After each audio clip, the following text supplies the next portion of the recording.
desnuda canta la mañana gris. ¿Qué será de mi amor perdido? No siento nada si no estás aquí. Eres mi fuente, mi pan, mi vino. Quiero sembrar de flores tu jardín. Amanecer enredado en tus pelos. De pronto pude cuando comprendí que sin tu amor el cielo no era el cielo.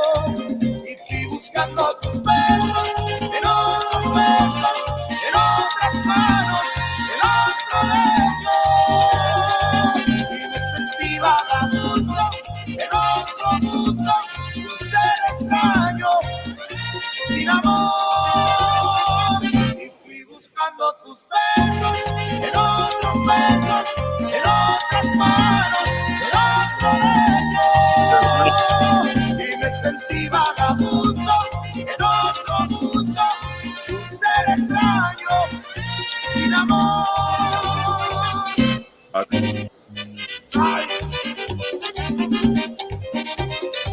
Salaki, what you say, King? I said that's good right there. Con. Damn, he played the salsa dance music. I want to first and foremost start off by saying, Call Allah Yahawah Shema Mashiach Yahawah Shai. That is giving all honor, glory, clarity to the Heavenly Father, Yahawah. And yeah, we are here as Yahawah's camp. Who are we? We are the 12 tribes of Israel, and we are here to wake up our people, which are scattered abroad. You feel me? Nosotros somos los 12 tribus de Israel y estamos aquí para levantar el pueblo de Israel. ¿Quién son los israelitas? Los morenos, nativos y hispanos que son de indígena. And I had that song on mine because I was bumping to it the other day, but what stuck with me right there was in his hook, the artist saying that essentially it's a song about a woman and love, but he says that he's looking for that woman's love in another woman. He's trying to find her affection in another. He's trying to find that love, that care. However, in doing so, he feels like now a stranger in a different world, a vagabond. And, I was meditating on that in the sense of how we are as Israelites, because the love that we need to be reflecting on and the love that we need to be looking for is the love of Yahawah. But going off into these different cultures, these different, civilizations of, Esau, Moab, and whatnot, we go out looking for their love, and what ends up happening, we become vagabonds in this world. We become strangers without love. And I want to start off with Yahshua. Can you read?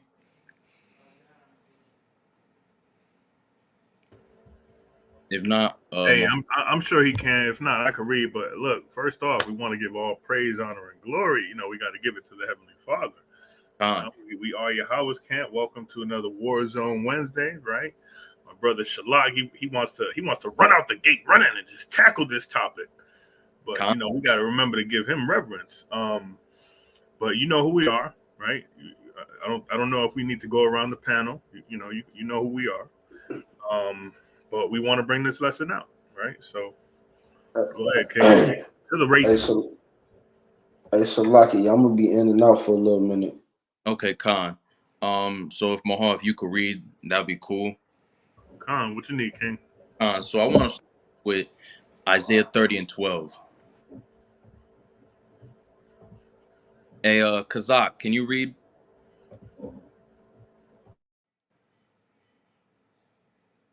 If not, it's all good. But yeah, let's start off with Isaiah 30 and 12. And if you could read that. We got the book of Isaiah, chapter 30 and verse 12. Mm-hmm. Wherefore, thus saith the Holy One of Israel, because ye despise this word and trust in oppression. What do we do? Trust in oppression. Read. And perverseness. And stay thereon. So as so-called Blacks, Hispanics, and Native Americans, you can see today, especially in today's times in this society, that we as a people have done nothing but trusted in oppression during the times of our brothers like Martin Luther King, Malcolm X. Even before that, you could see our people were doing what? Can you read it again, Doc? Khan, it says, um, because he despised this word and trust in oppression Hmm? and perverseness and stay thereon. See that? So we trust in what? Perverseness, trust in oppression, and stay thereon. So till this day, in 2024, the month of February, our people are still looking for the government, looking for, Esau, Moab, and other nations to give us what we need. And we stay trusting in that oppression when these people have done nothing but oppress us. And that is why today the title of this lesson is called, Should We Trust Our Enemies? Let me get also the book of Genesis 22, 25 and 22. Because as a people, we need to understand that when we go out following the philosophies and ideologies of other nations, we get corrupted by them. This is why it tells you in the book of Ecclesiastes 6, never trust thine enemies and take heed of your friends. Your friends are supposed to be the people around you, your nation. That way I can understand, okay, you think like me. If I'm going through a problem, I can talk to you and understand that I'm gonna get the advice that is, righteous. Nowadays, what do? We rather go listen to Esau, go listen to Moab, Ishmael, Ammon, Ham, and they give us their advice on how they will deal with things within their communities. And instead of us saying reject it, we do what? We trust on that oppression, and we trust on those perverse ideas. Go ahead and read that out. Khan, you said the book of Genesis, chapter 25 and verse 21, 22. 22, Salakia. And the children struggled together within her. Hmm? And she said, if it be so, why am I thus? So you could see that in this right here, that the children are struggling. Meaning, if there's already turmoils going on, you can already identify that there's going to be problems. Read. Khan, it says, if it be so, why am I thus? And she went to inquire of the Lord. On. And Drop the down 27. Baba Kasha. Khan, 27. And the boys grew, and Esau was a cunning hunter. He was a what? A cunning hunter. A cunning hunter. So we see these types of people. Read. A man of the field. Mm-hmm. And Jacob was a plain man. So the children, while they were in the womb, they were already having turmoils and issues, and then they grow up, you see differences. One is a cunning hunter, meaning what? He's deceptive, and the other one's a plain man. Let me now get Genesis 27 and 41. And that cunning hunter, he's going to use deceit. He's going to use methods, trickology, in order to what? To hunt.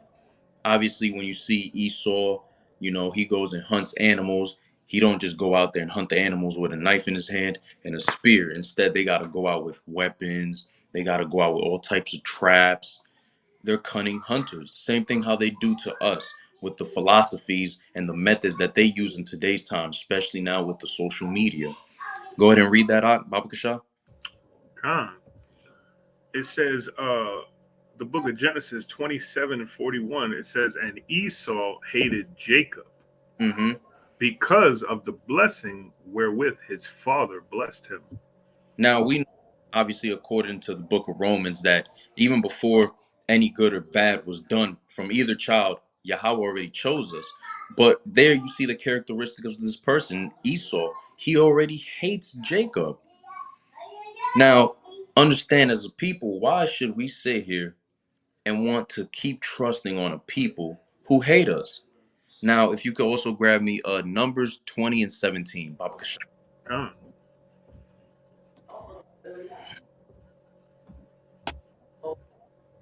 Hey, Salakia, this is Kazak. I'm here, if you need me to read also. Khan, can you grab me Deuteronomy 28 and 37? Khan, King. Khan, Thwada.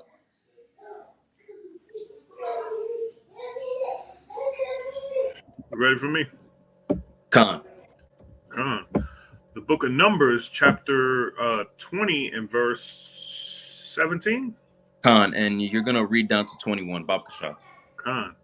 Let us pass, I pray thee, through thy country. Right. We will not pass through the fields or through the vineyards. Mm-hmm. Neither will we drink of the water of the wells. So Israel is talking to Esau. Read. We will go by the king's highway. We will not turn to the right hand nor to the left. Yes. Until we have passed thy borders. Salakia. So yeah, we tell them, look, we're not gonna touch your animals. We're not gonna touch your water. We're not gonna go to the left. We're not gonna go to the right. We're just gonna walk straight through. Read. Khan. And Edom said unto him, Thou shalt not pass by me. And who said it? Esau said, or Edom said unto him, Thou shalt not pass by me, lest I come out against thee with the sword. No, they coming out with hugs and kisses. Hey, they coming out with the sword. Read. Khan. And the children of Israel said unto him, We will go by the highway. And if I and my cattle drink of thy water, then I will pay for it. Look at that. So we even telling them, look, even if somebody ends up taking some water, we gonna pay you, man. Read. Khan. I will only, without doing anything else, go through on my feet. Mm-hmm. And he said, Thou shalt not go through. And Edom came out against him with much people and with a strong hand. Mm-hmm. Thus Edom refused to give Israel passage through his border. He refused. So Edom, who we know as Esau, refused to give Israel passage, just like how to this day in 2024, Esau refuses to what? To let us go. Read. Right. It says, Thus Edom refused to give Israel passage through his border, wherefore Israel turned away from him. Mm-hmm. And the children of Israel, even the whole congregation, journeyed from Kadesh and came unto Mount Or. See that? So even when we told Esau, yo, we're gonna, even if we end up taking something, some water, we're gonna pay for it. And this man refused. Why? Because we read in Genesis 27 about that hatred that they have for us. You there, Kazak? Okay. You got the... Shalaki. Go ahead. Hey, that was Numbers 21. And what was that? 20 and 17. Hey, but look, that's the same thing. Look what we're doing now. We're paying Esau to drink water. That's right. Right? We got to pay Esau for electricity. Mm-hmm. We got to pay him for water. Mm-hmm. We have to pay him to live in a house that he stole. That's right. Right? We got to pay all these things to them, but yet they still stole everything that they have. Right. Khan. That's a powerful point, huh? So yeah, Kazak, when you there, Deuteronomy 28 and 37, Baba Kasha. Khan, King, you ready? Khan. Khan, this is the book of Deuteronomy, chapter 28, verse 37. Mm-hmm. It says, And thou shalt become an astonishment, Mm-hmm. a proverb, and a byword among all nations, whither the Lord shall lead thee. Mm-hmm. So understand that now, in order for us, we know that we broke the commandments, and this is a curse.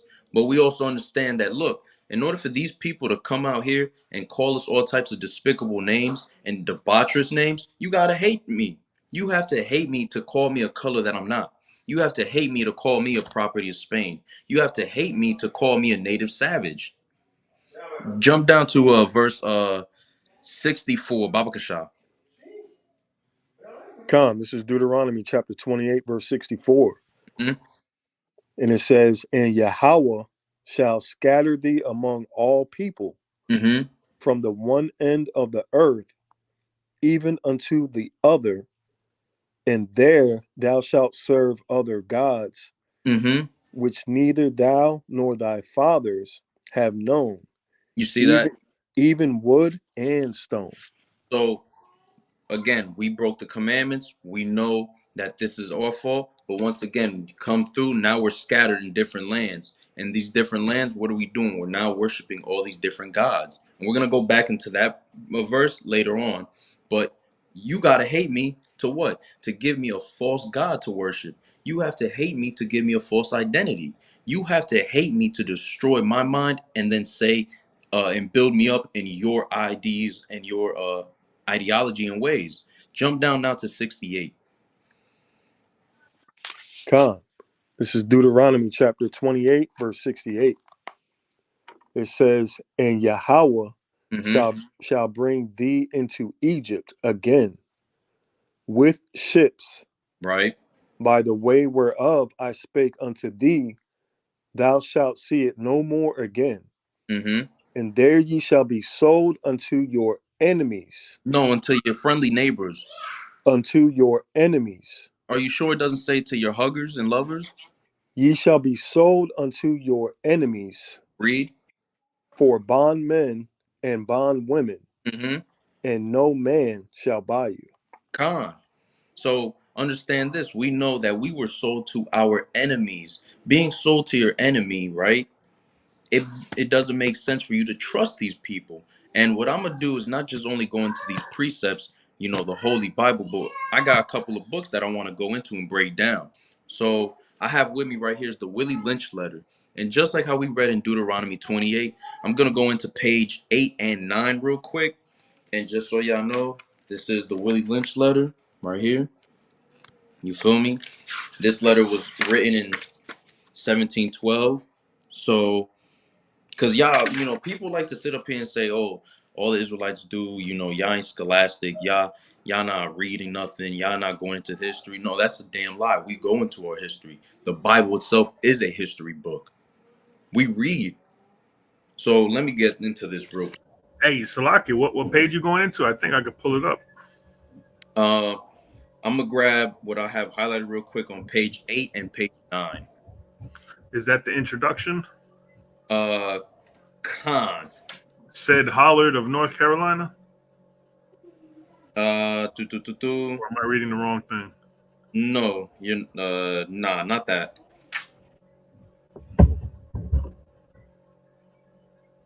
But let me just get into this real quick. So here goes Willie Lynch, and he says, I am here to introduce you to a method of solving them.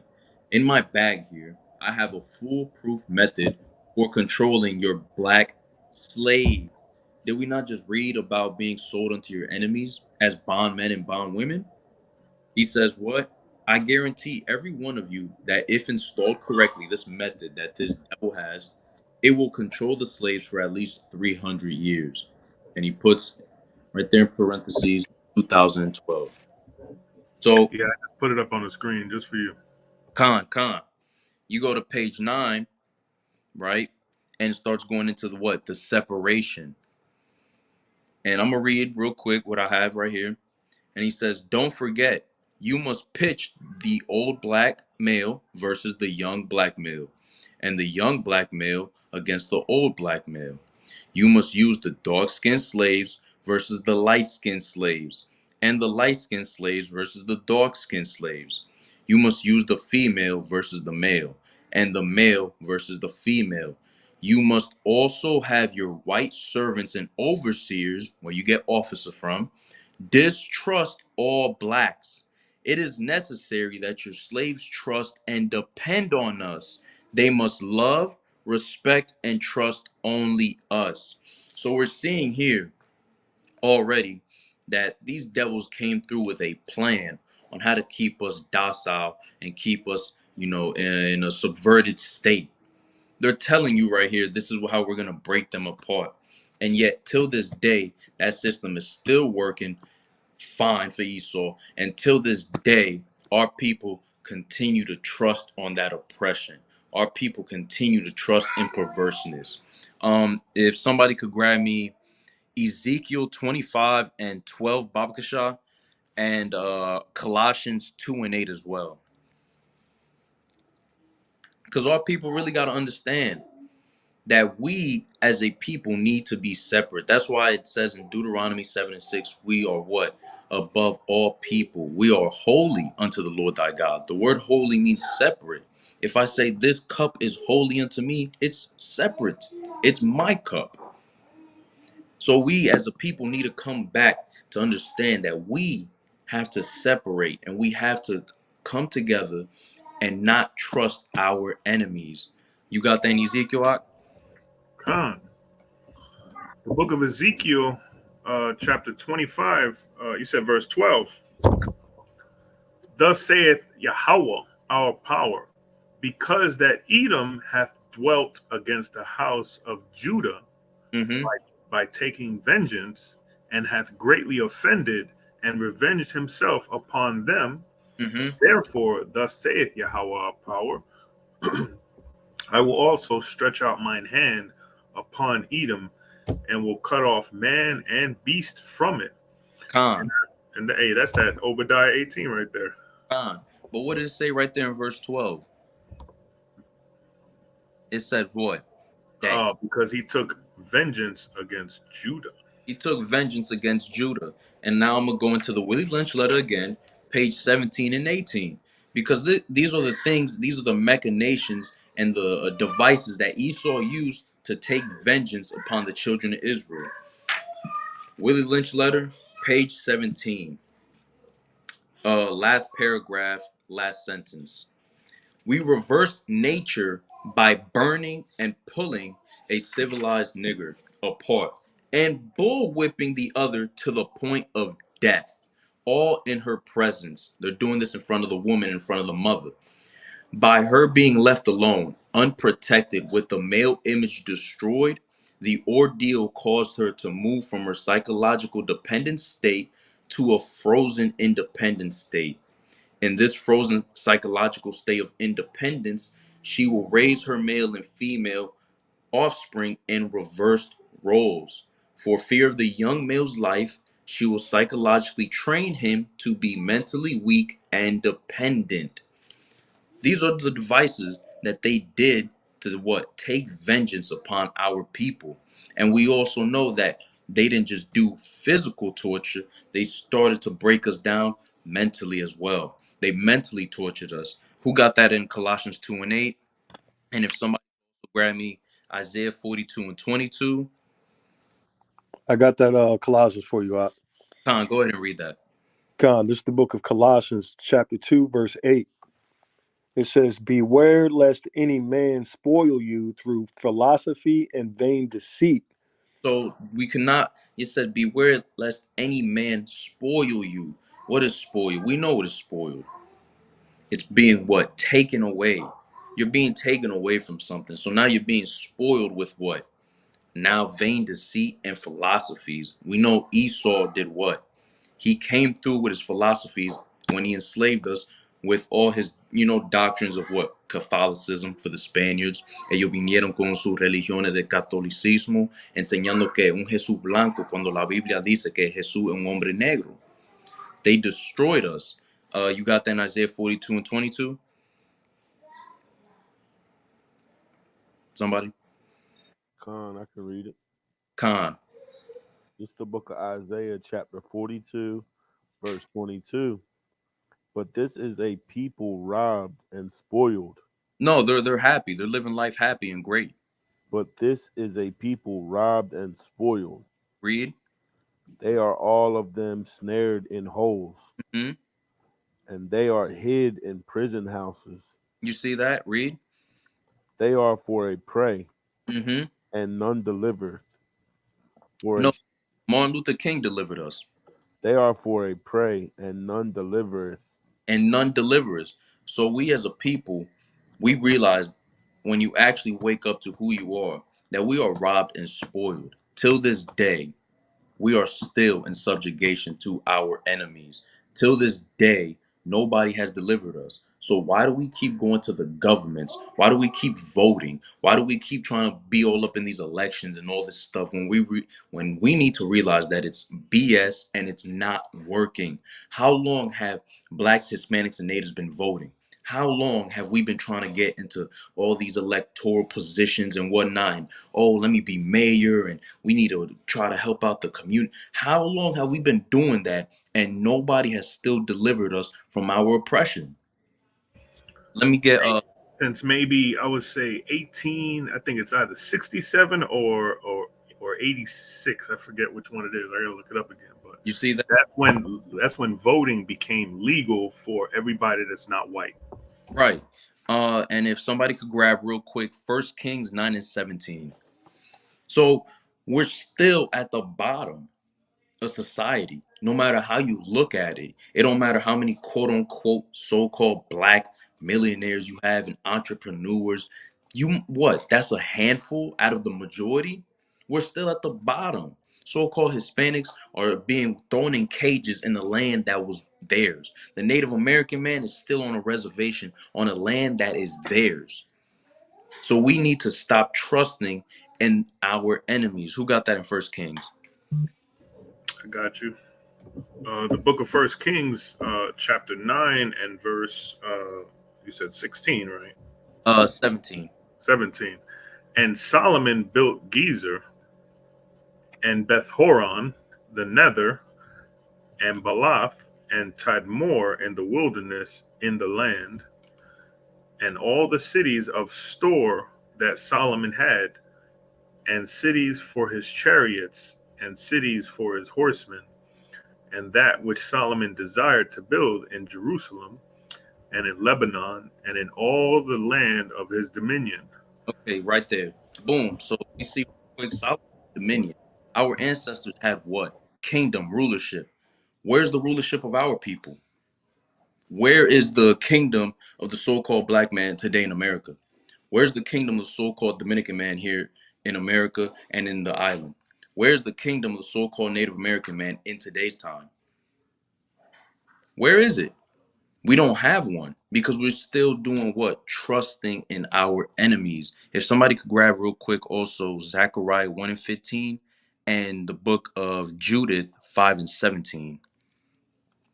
Our ancestors knew that we had to what? Stay to ourselves, not try to, not listen to the philosophies of the heathen, not go out there and say, oh, let's congregate and, let's have a merry good time. Come here, oh Philistines, oh Moabites, come over here. Everybody, just one big joyous family. That didn't exist. And when we stayed to ourselves, look at what we had. We had kingdoms, we had rulership, we had power. Now what we're doing is trying to find the power. We're trying to be on Esau's power when we're better than Esau. We're trying to be equal to Esau and have his power, but this is his kingdom, his rulership. So why do we want to continue trusting in these people? And it ain't just Esau, it's Ishmael and Moab, Ham, Elam, all of them. Who got that in Zechariah 1 and 15? I got that Zechariah if you want it. Huh? You want it, Shapar? I can read it. Come on. It's the book of Zechariah, chapter 1 and verse 15. Mm-hmm. And I am very sore displeased with the heathen that are at ease. For I was but a little displeased, Mm-hmm. and they helped forward the affliction. They help forward the affliction. How? We just read it. And I'm going to grab another book real quick to prove this. This is called Hispaniola Caribbean Chiefdoms. It was written by Samuel M. Wilson. He is a Edomite who's studied a lot on the Caribbean islands. And he goes into his history. Even though he's Esau, he does go into his history. And here he talks about other things. Also, A Star in the West, another book. So read that again, huh? Come, the book of Zechariah, chapter 1 and verse 15. And it reads, And I am very sore displeased with the heathen that are at ease. Mm-hmm. For I was but a little displeased, and they helped forward the affliction. And they helped forward the affliction. Somebody got Judith 5 and 17.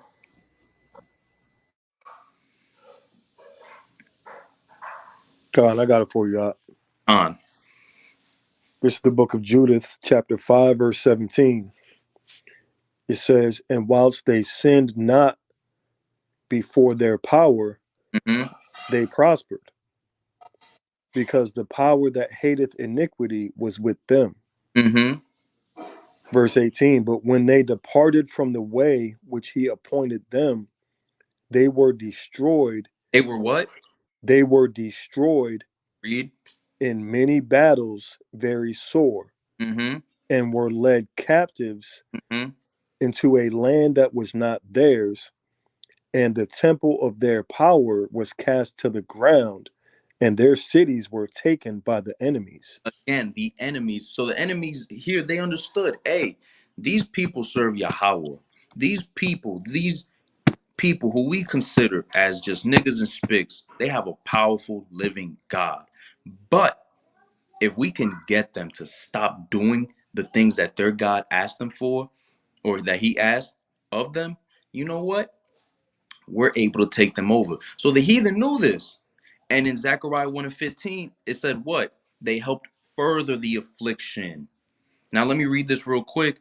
And the star called what? Star in the West, page 142 and 143.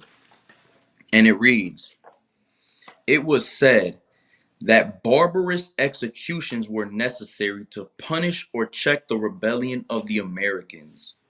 Why is it necessary to punish the rebellions of people who are fighting for their land? And I'm going to keep reading. But to whom was this owing? Did not this people receive the Spaniards who first came among them with gentleness and humanity? Did they not show more joy in proportion in lavishing treasure upon them than the Spaniards did greediness in receiving it? But our avarice was not yet satisfied. Though they gave up to us their lands and their riches, we would take from them their wives, their children, and their liberty.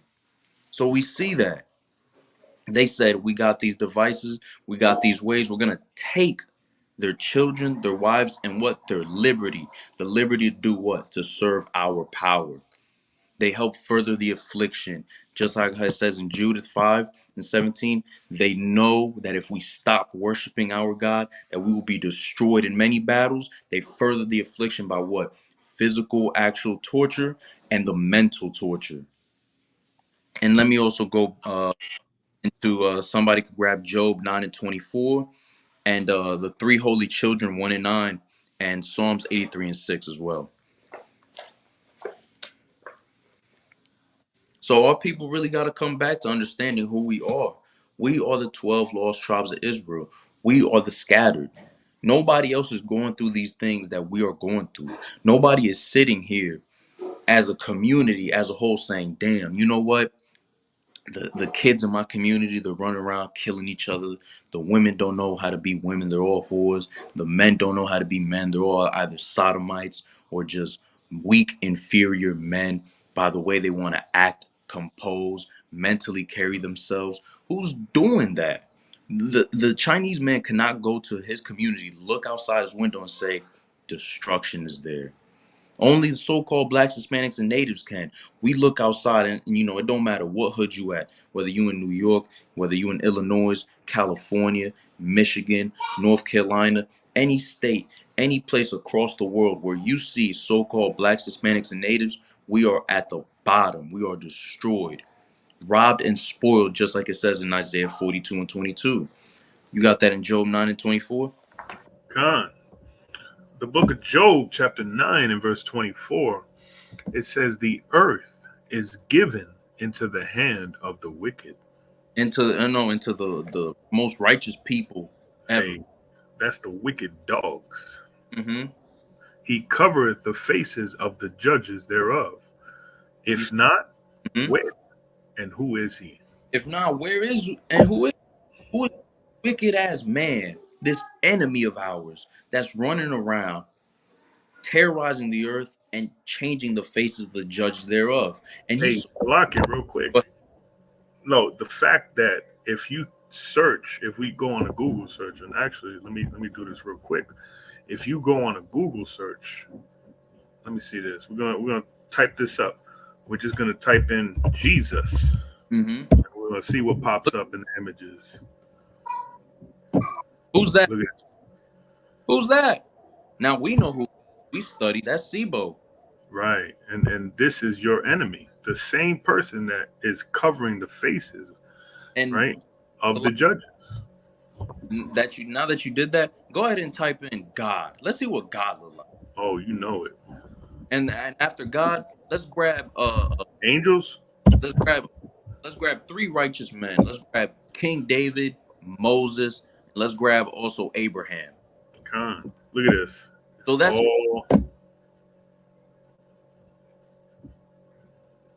supposed to be God, according to Christianity. You see that? Robbed and spoiled, giving us philosophies, taking away, what did you say in the Star in the West? Take away their children, their wives, and their liberties. You telling me that's the Most High right there? That we can, man. This is a scary image. Hey, Salakia, man, that's infuriating. Hey, they make that image look like Santa Claus. Yeah, look like Nimrod. Come on now. Let's see who King David looked like according to them, according to the philosophies of Esau. Look at that. Ustedes me están diciendo que el rey David era un blanquito. Hey, this dude look like a retard. He look at that second picture. He looked finished right there. Hey, that's blasphemy, man. For me. Hey, man, yeah, that's crazy. That's the king of Judah, man. That's blasphemy, man. You see that? Now let's pull up Moses. Let's see what they say about Masha, the mighty Levite.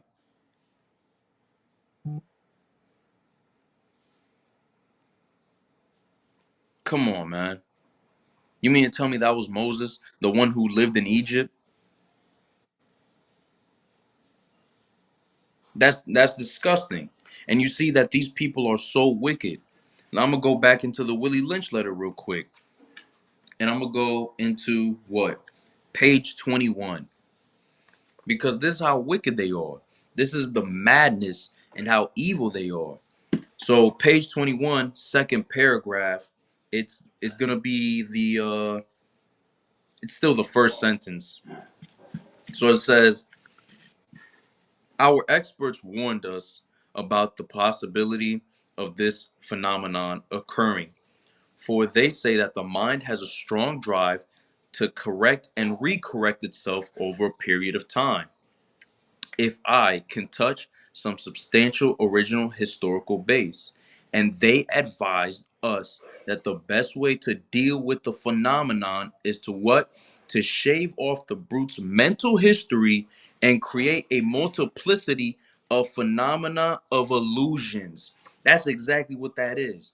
Those blasphemous ass pictures, images, those are, again, multiplicity of phenomena of illusions, so that each illusion will twirl in its own orbit. That's wicked right there. So now our people run around trusting Esau, thinking that Yahawah Shai, and all the prophets, the angels, our ancestors are all just a bunch of white men. So that now means what? We got to cater to these people. We got to bend the knee to these people. And yet our people don't want to understand this. Our people want to sit here and continue in the madness and the folly. We continue to do what? Trusting in oppression. Can you pull up Encomienda real quick? The joint I sent you. Encomienda. So this is what the Spaniards did. Just like how we read in the Star in the West. The Spaniards were doing what? Attacking in a barbarous way. Look at that. Look at the poor Israelite brother. Oh man, they got the ads. Abusing a laborer. Look at that. This is what they did to us. Esto es lo que la gente de España nos estaba haciendo a nuestros ancestros. Y ustedes quieren seguir en creyendo la mentira de nuestros abusadores. Nosotros tenemos que leer historia. Ellos mismos te dicen cómo ellos nos trataban. Y nosotros, como el pueblo de Israel, moreno, nativo y latino, seguimos creyendo la porquería, la basura de esta gente.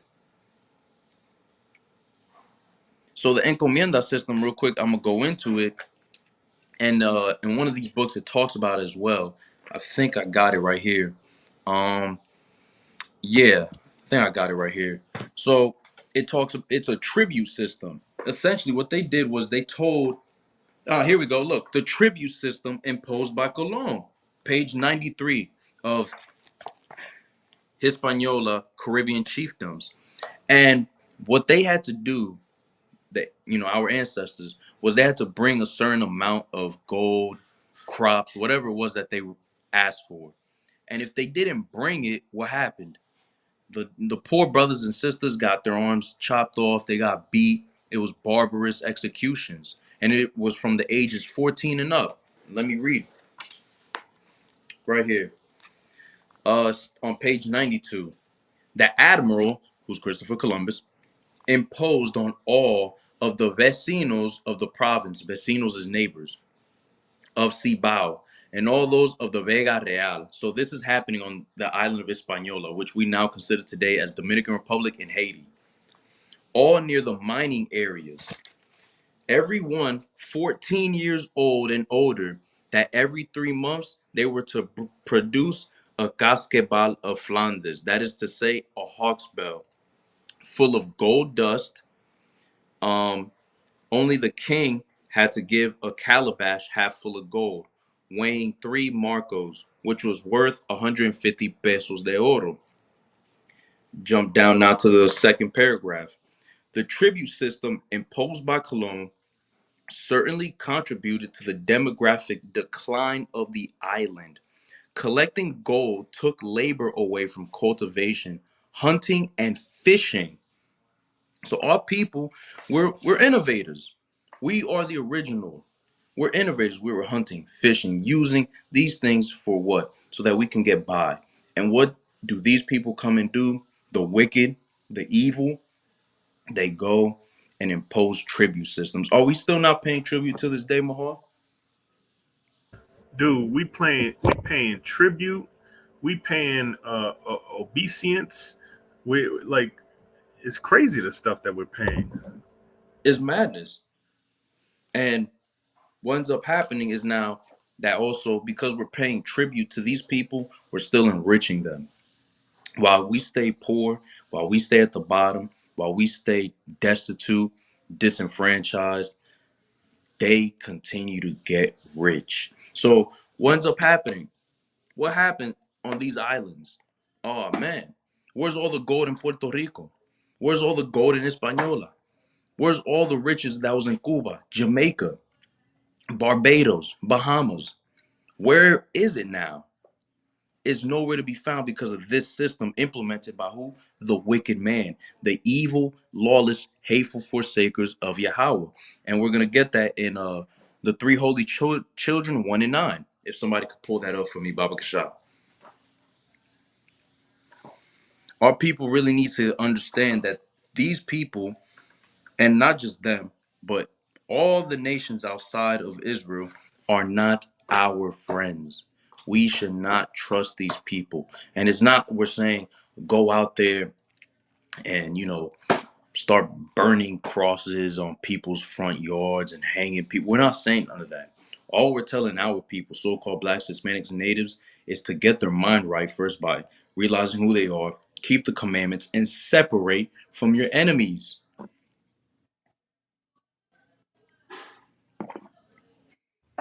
Hey, Salaki King, what verse did you want? The three holy children, 1 and 9, Bab Kasha. Khan. This is the song of the three holy children, chapter 1 and verse 9. It says, "And thou didst deliver us into the hands of lawless enemies, most hateful forsakers of the Most High." You see that? These people, they hate God. These people hate Yahweh. They hate our power, because not only does God hate them, but what? They don't have a power. Esau, so look what he was taking, the gold. Esau's so greedy, he has avarice. He named his own son, "My God is gold," Eliphaz. They don't have a God. They don't have power. So they hate our power. They hate that Yahweh chose us. Read that again, Ak. Khan. And thou didst deliver us into the hands of lawless enemies, most hateful forsakers of the Most High, and to an unjust king, and the most wicked in all the world. Did we not just read about the wicked Khan. taking over the world? An unjust king? Are these presidents not unjust on the way how they treat so-called blacks, Hispanics, and natives? It wasn't not unjust how they came over here, saw the indigenous people, and said, you know what? Despite the fact, and real quick, can you pull that up too about the joint I sent you with all the treaties? Despite the fact on how we receive these people, you feel me? The Northern Kingdom, what did they do? They came with a sword. They came and attacked us. They broke every single treaty that they made with the so-called natives of North, Central, and South America and the Caribbean around. Come on. Hey, Salakia, look what they got for the 3 holy children. Look at that. Again, who are these people? That's a smack in the face. Who are these people? You mean to tell me those were the 3 holy children during the time of Babylon? Who are these people? Those look like 3 Ishmaelites. Come on now. That's madness right there. So yeah, if you could pull that up real quick for me, and if somebody could grab also Psalms 83 and 6. Baba Kashar Watwara. Look at that. Broken treaties with Native American tribes. Scroll down right there. What does it say? That the United States have signed some 368 treaties with the various indigenous people across the North American continent. So our Gadite brothers and Reubenite brothers that were up in Canada, here in the United States, Central, South America, Caribbean islands, what did they do? They came with treaties and they broke every single one. Why are you going to trust somebody who keeps breaking contracts? Last time I checked, when you do business with somebody and that person breaks the contract, hey, I don't want to do business with you no more. Is that not how it works in the business world? Let you be a let's say a truck driver or whatever, for example, and you break that contract with that company, that and whatever company it is. Do you think they're gonna sit here and trust you again? Do you think they're gonna sit here and say, you know what? It's all right, man. Here you go. Here's another contract for you. And then you just break it again. And they're like, oh, you know what? It's all good. Hey, mistakes happen, right? You did it once, you did it twice. It's all good. Here's another contract. No. They're no longer going to trust you. They're no longer wanting to do business with you. So here now, these people, and look at them, the devils. They broke mad contracts, mad treaties. And yet our people still sit here to this day and don't recognize the madness of these people, the wickedness of these people, how much they hate us and how much they mostly hate our power, Yahweh. Go ahead and scroll down on some of the treaties that they broke out. Khan, hey, Salakia, real quick. I just want to pull this up real quick. This is mighty, right here. Khan, look at There's an old saying in Tennessee, I know it's in Texas, probably in Tennessee, that says, fool me once, shame on you. You fool me, we can't get fooled again. You see that? Get fooled again. We've been fooled. We've been duped again and again and again. After slavery, hey, we're going to let you go. Oh. American colonists had just finished fighting the French and Indian War. Let's see what he says. Let's see what this devil got to say. Let's just see what of their British overlords. In return, the British gave Americans parcels of land west of the Appalachian Mountains. At first, the Americans were happy, but that would soon change. Here are 5 things that you need to know about the Proclamation of 1763.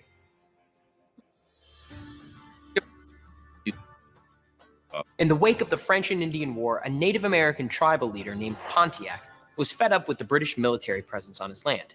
He and other tribes launched an attack on the British, and fighting continued for the next 3 years. While the British government was already in the process of drafting the Proclamation of 1763, Pontiac's rebellion sped up its enactment. The British needed to find a way to keep Native American tribes happy, so they drew a line that effectively cut off any westward expansion by their colonies. Native Americans would be allowed to keep the area west of the Appalachians, while American colonists had to contain their settlements to the east, rendering their land grants absolutely worthless. Adding insult to injury, any colonists already settled out west were ordered to move. You see the problem? The Americans felt the proclamation was border security, making contracts with each other while people are already on this land. That's madness. How you gonna do border security on a land that's not yours? Let me go to China and start doing border security. I guarantee you they're gonna kick my ass. They're gonna throw roast pork at you. Yeah, they're gonna throw roast pork at me and cats. But let's scroll at, and see these treaties. Some of them, they didn't list all of them. Esau don't want to tell you every single one, but they're gonna list a couple on the ones that they've broken. Treaty with the Delaware's Treaty of Fort Pitt, 1778. Scroll. Look at that. Treaty of Hopewell. Just keep going down. Look at that. More treaties being broken. So that's 3 right there that they've listed themselves. Look at that devil.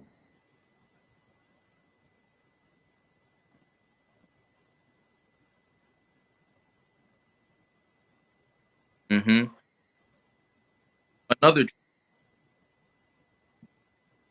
So do you see a pattern here? Let's keep going out. Keep going. Let's get a couple more. Fort Wayne. Again. Hey, Salakia, can I bring out this precept right quick, King?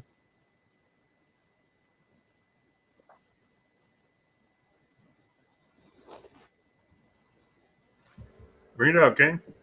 And I'm going to bring out this precept. This is the classic, man. This is the book of Psalms, chapter 55 and verse 21. The words of his mouth were smoother than butter, but war was in his heart. His words were softer than oil, yet were they drawn swords. So yeah, man, you can't trust a thing these pale-faced devils say, man. They came over here. They made treaties with our people. They surveyed the land.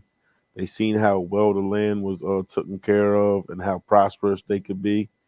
And they just took it, man. They kept pushing back the borders as far as they could and making peace treaties with our people. But like the scripture says, war was in his heart. His words were softer than oil, yet they were drawn swords. So they came with all that slick talk, but the whole time, man, they had nothing but swords for our people, and that's all I got. Powerful. No, Khan, that's powerful. I did have that precept later on, but that's powerful because I'm gonna pair it with this right here, back again in the Española, 83 and 85, mostly 83 and 85, because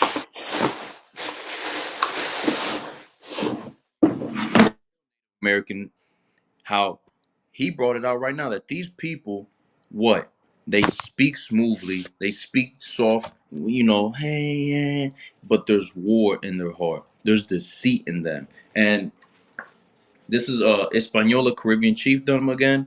This is page 83.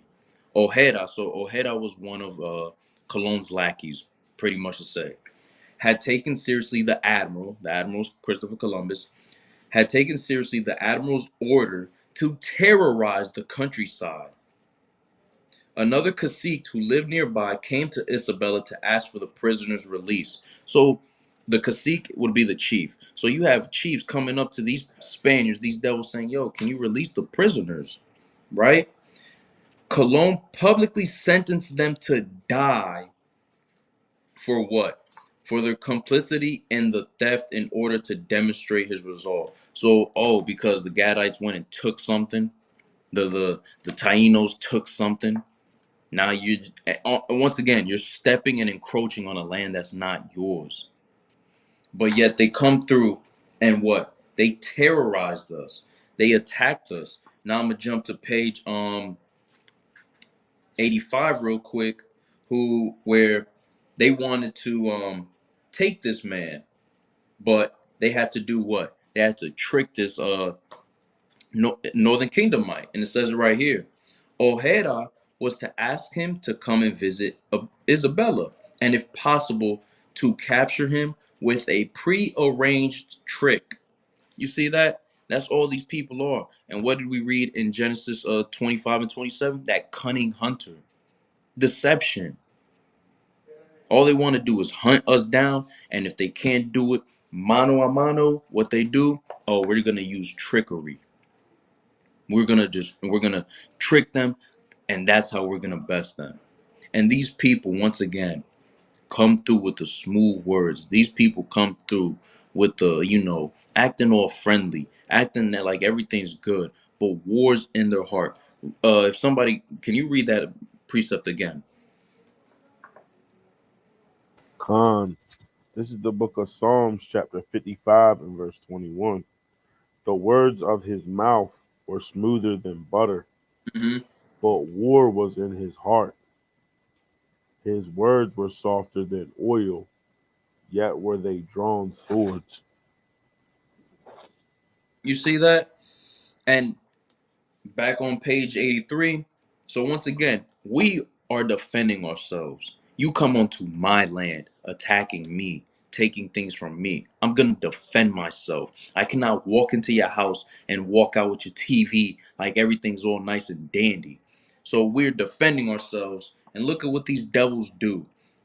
So the Northern Kingdomites, what they do, instead of fearing the soldiers' clothes across, they turned around in midstream and took the clothes back to their village, leaving the Spaniards naked.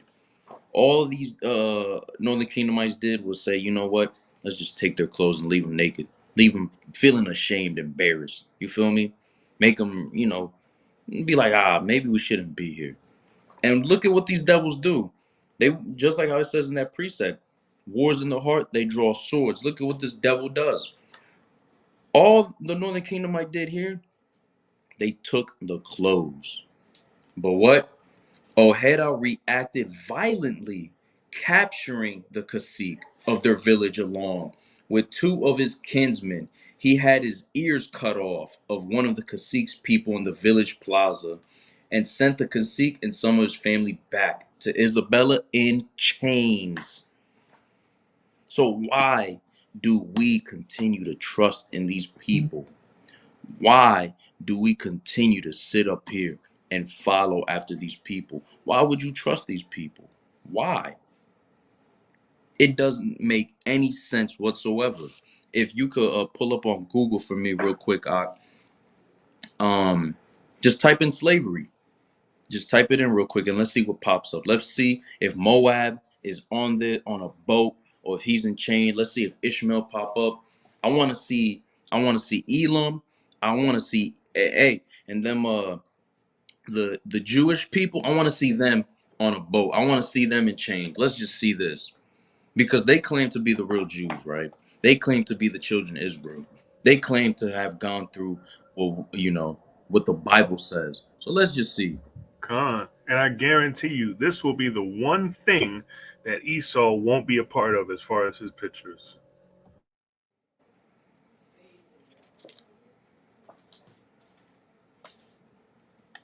Let's see what the images are. Huh?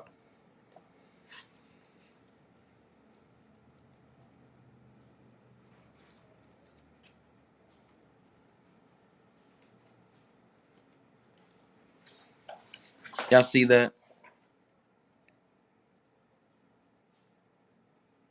mean, look, Esau's there, but is he in chain?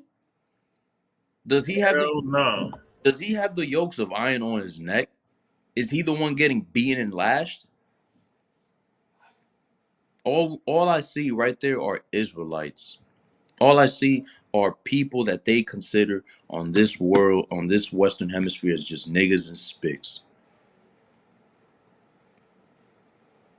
Come on now. Now, if somebody could also grab me real quick, Jeremiah 17:4.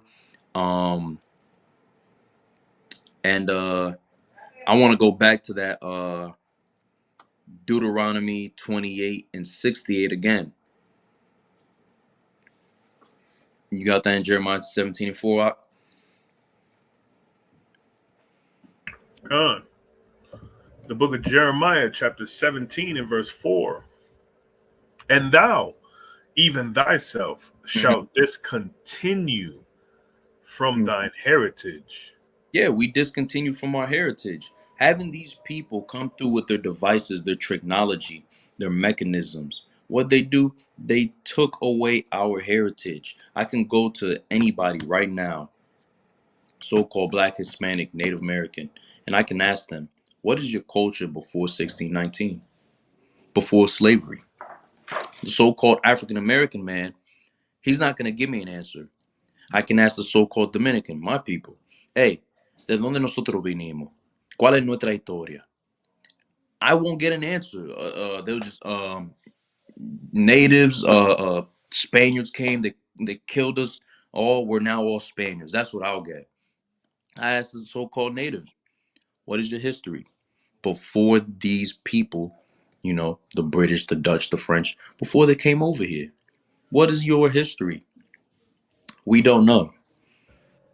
We don't know. Read that again. Salakia, real quick. So also, it's funny because they always like to say, the Taino and the Arawaks were wiped out. Right. Well, absolutely. The Tainos and the Arawaks were wiped out. They were now called Puerto Ricans, Dominicans, right? Haitians. That's what they were called. So yes, the words were wiped out, but the people weren't. The people were still here. That's right. What is that? In Ecclesiastes, there is no end of all people. What's that?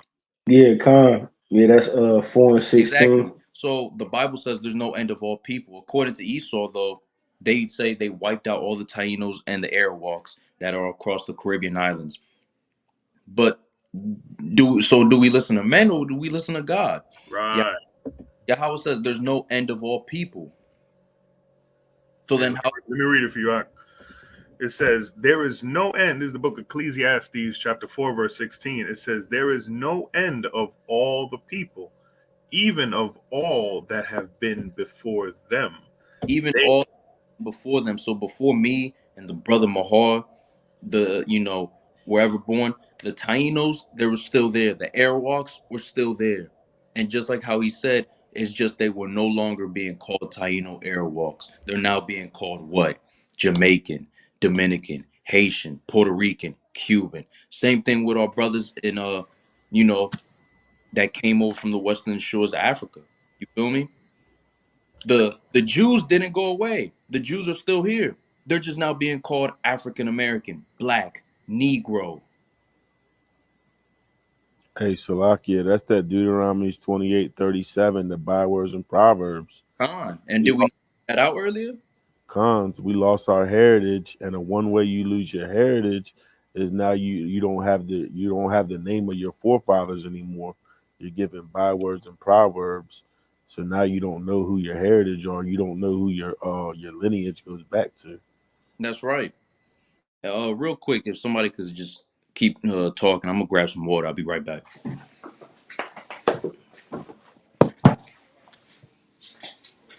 Hey, Mahar, can you pull up that Deuteronomy 28:37 right quick?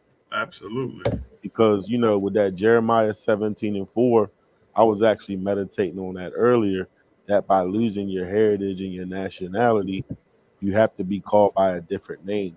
That's one of the biggest ways that they can take away your heritage and your nationality from you. And we know, through the law, These are all curses that our people went through. So this is the book of Deuteronomy, chapter 28, verse 37. And it reads, Thou shalt become an astonishment, a proverb, a byword among all nations, whither the Lord shall lead thee. So yeah, like the brothers are saying, in our ancient days, we were called Israelites from the tribe of Ephraim, the tribe of Gad, the tribe of Judah. But through slavery and through the curses, now we've done lost our nationality. Now That's we're an astonishment to the nation, a proverb or a wise saying, a byword, which is another name that we don't go by, not our original names. mm-hmm. All nations, whither the Lord shall lead thee. No matter what nation we've been pulled into, we all got different names now, whether it be Indian, Savage, Native American, Brave, Redskin, Hispanic, Latino, African American. So we're the only nation who don't have our ancestral names anymore. And my Salakia King, I was just filling in for you. Nah, you good. Keep going, Ak, if you have something more to say. That's all I had to say. Just building on that Jeremiah 17:4, Isaiah 1:3, Deuteronomy 28:37. Mm-hmm. One way to strip a person of their nationality and their heritage is by giving them a false name or a different name that you go back to. And the Puerto Ricans, so-called Puerto Ricans, Tainos, Arawaks, so-called Dominicans, that's a big curse that was put on our people. Mighty point brought out by the Gadite, not a savage, not a Native American, the Gadite. That was mighty right there. And if we go back to Jeremiah 17:4, and I want to show I have this book by another historian. This is Oh Say Can You See? It was written by Frank Zaquan Jordan. You feel me? And once again, we're going into the history to show why we shouldn't trust these people. They took away our culture. They took away our heritage. They gave us proverb names. They gave us what? A white Jesus. They gave us a pork to eat. You feel me? They knew that, hey, we get these people to stop following their God, we're going to beat them and destroy them in many battles. Not only did they beat us in the physical battle, they've also beaten us in the mental battle. So, as you can see real quick, I don't know if y'all can see it that well, but look at that. Look at that madness. If there's kids, watching, tell them to close their eyes. They're beating the poor brother down. They got him stripped naked. And what's it called? It's called black male buck breeding farms. This is what they were doing to us. Why do we want to trust these people? And look what it says also right there. Flogging a slave fastened to the ground. This is what they did to us. It makes zero sense whatsoever for us as so-called blacks, Hispanics, natives to sit here and trust these people who are committing nothing but mass atrocities onto us. Go ahead and read that once again, Bob Kashan, Jeremiah 17:4. It says, Lucky, let me get back there. 17 verse 4. It says, And thou, even thyself, shalt discontinue from thine heritage that I gave thee. That who gave it? That I gave thee. Now we know that I is Yahawah, our power, our God. He gave us a culture. He gave us a heritage. He gave us wisdom and knowledge and understanding. And we've now been discontinued by what? The mechanisms that these people have done. If you can also grab Jeremiah 2:11 real quick. Because these people, they hate us. And what do we read in the three holy children? They are lawless, hateful, forsake our. And because they hate Yahawah, you know they're going to hate his people. It doesn't make me to love your people if I hate your God. I hate Buddha. You think I say, oh, I love the Chinaman? No. If I hate your grandfather, am I going to love you? Come on now. These people, they hate us. These people hate our power, and they recognize that we have a true living power. Go ahead and read that. Con, you said 2 and 11.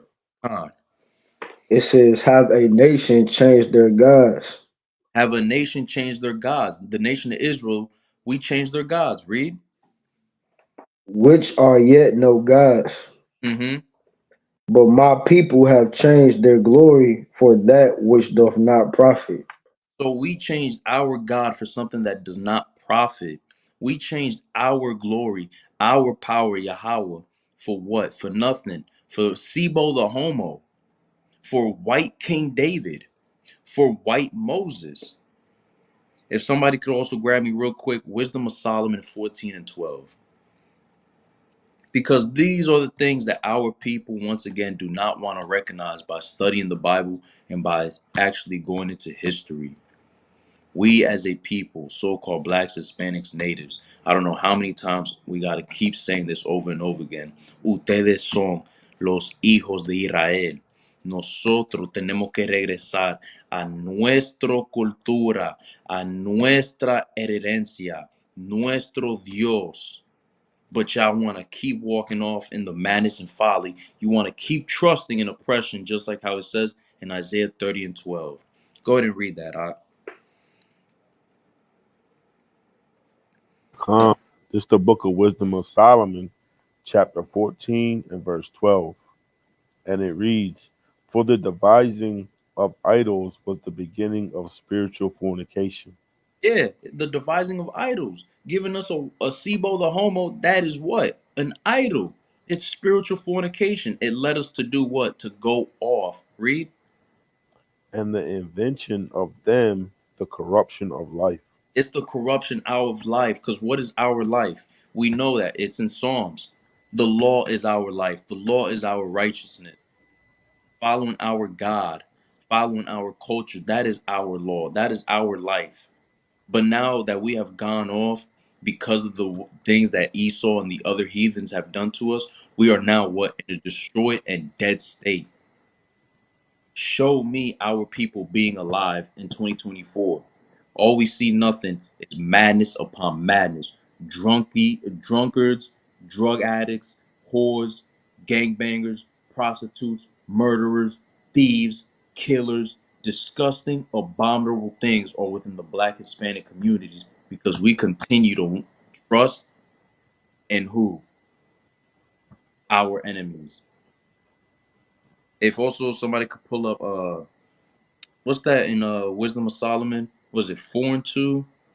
With about Sebo, that the father that now made his son and honored him as a god. And if somebody can also grab Jeremiah 16 and 13. You talking about 14 and 15? 14 and 15. So yeah, scroll down. There we go. Yep, 14 and 15. Somebody could read that. It says, "For a father afflicted with untimely mourning, when he have made an image of his child soon taken away, now honor him as a god." They now honored this man, this image, as a god. Read. "Which was then a dead man, and delivered to those that were under him ceremonies and sacrifices." So now this dead man who is now being revered as a god, and we read in verse 12, couple verses up, that idolatry is spiritual fornication, which what? It leads to death. Now this man who's a dead man is now being viewed as a god. And what we do as so-called blacks, Hispanics, and natives, we view this man, Sebo the Homo, as a god. And we do what? Sacrifices, rituals, and look at this dude. Look at this homo right here. This raping, incestual, murdering faggot. That's what that man is. And understand something, especially the community of the Latin people, so-called Latin people, they piss me off so much with this image because they will literally go head to toe and die for this image. These people will have whole 6'3" statue of this man in their house and have 58 candles around it, talking about "Ay mi Jesús, Jesucito, ay mi Dios." That man, that's a dead man right there. That's a monster. They have documentaries on this man and his family, the wickedness that these people have done and created across the world. They have documentaries, they have books, history on him and his family. Disgusting Italians and Spaniards. And that is why our people are now in such this destroyed state. Because our heritage, just like I says in Jeremiah 17:4, our heritage has what?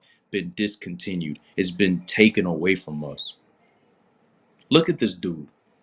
I thought the book of Revelation, I thought Daniel, I thought these people saw what Yahweh and Yahawashi looked like and wrote it down. Hey, he's getting more and more effeminate the more pictures I go. Right. That's not in the book. Show me he has straight long hair as a Labrador dog, eyes as blue as the sky, skin as white as milk. Where's that at? Look at that dude. Soft, effeminate looking ass man. Hey, Salaki, I thought the scripture said Yahawashi was austere. Yeah. Does that man look austere to y'all? That look, yo, he look like he will come around and do some weird, freaky things to children. He looks like he enjoys packing fudge. I would not, if I had kids, I would not leave my children around this man. For brothers and sisters out there, hermano y hermana que tienen hijos, tú derías este hombre con tu hijo solo. Would you sit there and leave your kids around with this man? Look at him. Hey, he look like a damn school shooter. Come on now. This man look like he would do all types of debaucherous and abominable acts with your children. With you, if you're a man. Hey, Salakia, that's how you can tell the so-called Mexicans, so-called Puerto Ricans, so-called Native Americans are the children of Israel, led by the tribe of Ephraim, because in the book of Hosea, it says that Ephraim is joined unto idols. Like he was bringing up, you know, you got the big big Mother Mary statue in the house. You got the big Caesar Borgia statue in the house. Look, I've seen in the Northern Kingdom households, I've seen La Virgen Guadalupe, La Virgen Maria, Virgen San Francisco, all these random ass people. I've even seen the death statue. The Northern Kingdom is so damn wicked, so evil, that they even have the Grim Reaper and they got the candles all around them, house all dark. What is that for? And Hey, then life. Hey, Salaki, them the Issacharites that stay next door to me, they got a big ass like a white Mary, and then they got the like you saying, they got the candles and stuff around it. Come on now. And what for them? Those people, if something were to happen, they would go bow down to that man, and that man will not receive. Their prayers will not be heard. God. Here's those school shooters you were looking for. Look at these people, the wicked, lawless, most hateful forsakers of Yahweh. Look at them. Hey, the one on the right look finished. Damn. And yet these people have kept in what? Given vain, deceitful philosophies that now we've changed our God. We've now followed after the ways of Esau. We continue to trust in them, but yet how many times have those people attacked us, and how many times have we attacked them? Look at that dude, finished. Hey, they just ain't right in the eyes. It's the eyes that give them away. They lack souls. These people are so wicked and evil, they don't have souls. I remember one time we was out there on Glenwood, this dude, this Edomite's eyes was straight pitch black.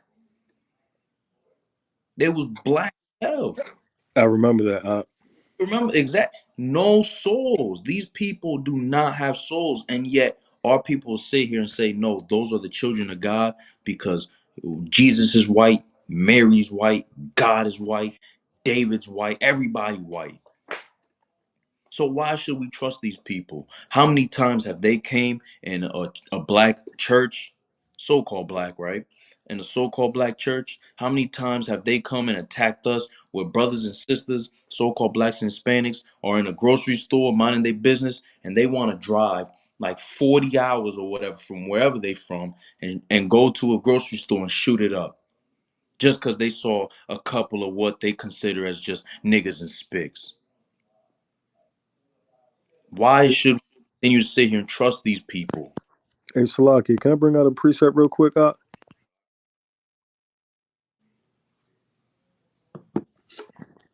Hey, bring that precept out. Khan, this is Psalms chapter 58, verse 3. Mm-hmm.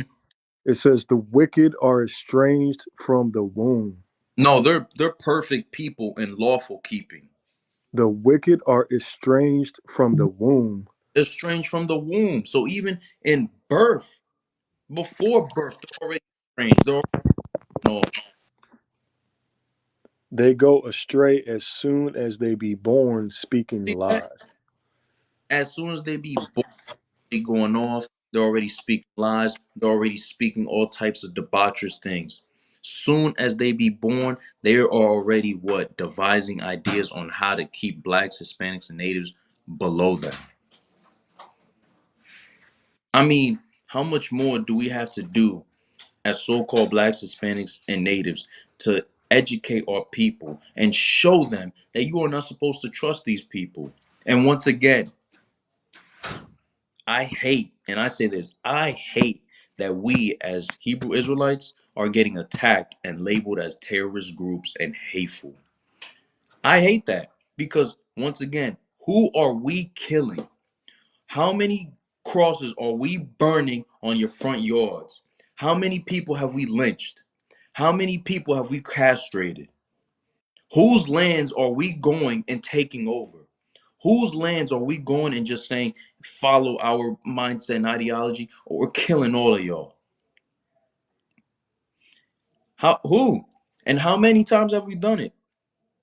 But yet we're viewed as, criminals, thugs, terrorists, when that's the real terrorists right there. When they come out, they're immediately thinking, how do we keep these so-called blacks, Hispanics, and natives down? So our people need to stop trusting in our enemies. Stop trusting in oppression because these people have done nothing but subjugate us. Ellos todavía nos siguen matando, nos siguen opresando y nosotros queremos que seguir uniéndonos más con ellos. Why? It's called, look up real quick for me, go on Google, look up the definition of Stockholm Syndrome. Eso es lo que nosotros tenemos, morenos nativos y latinos, el pueblo de Israel. Nosotros tenemos síndrome Estocolmo, that's Stockholm Syndrome in Spanish. Es una enfermedad mentalidad. We are mentally sick, and we want to continue to trust in these people. Look at that caveman right there. Go ahead and if somebody could read that real quick. God, it says Stockholm syndrome is a proposed condition. That's not proposed, it's definitely a condition or theory that tries to explain why hostages sometimes develop a psychological bond with their captors. See, and understand, you see how Esau wants to do that wordplay right there? It's a theory. They don't say it's a theory when a white woman's getting beat by her damn husband. They don't say it's a theory there. They say it's you're suffering from Stockholm syndrome. But when it relates to us, so-called blacks, Hispanics, and natives, now it's a theory. Now it's a supposedly. And look at that. Somebody grab real quick Psalms 83 and 6, Baba Kasha. These people walk around with their pride, showing us who they are. Confederate flag, American flag, both flags are what? Destructive flags. Both flags have been dipped in so much blood, painted in so much blood. And yet our people continue to trust in oppression.